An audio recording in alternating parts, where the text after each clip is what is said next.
নাহিয়ান ইসলাম জয় J channel থেকে বলছি। কিছুদিন আগে সেন্ট মার্টিনের পার্ট 1 ভিডিও করেছিলাম। আপনাদের প্রতিজ্ঞা দিয়েছিলাম যদি পারি পার্ট 2 দিব। তো আমার কাছে সেই ভিডিওটি আজকে আছে, তাই আমি আপনাদের কাছে আজকে শেয়ার করছি সেই সেন্ট মার্টিনের পার্ট 2। আমরা সেন্ট মার্টিনে ঢুকে কি করলাম, কি খেলাম, সব কিছুর একটা জিনিস এই ভিডিওর মধ্যে পাবেন। তো চলুন আমরা ডিস্কের ভিতরে ঢুকি।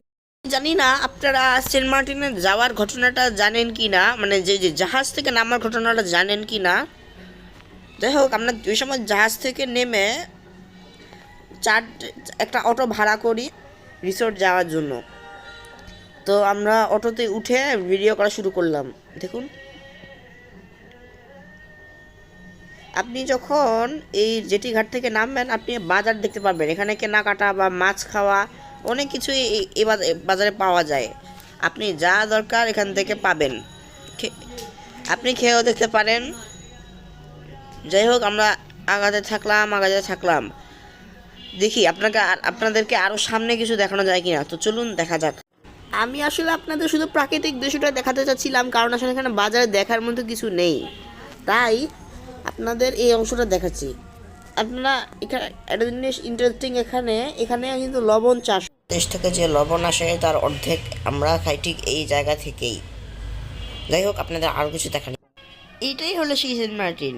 আপনারা দেখছেন সেন্ট মার্টিন বঙ্গোপসাগরে এক খণ্ড লীলাভূমি।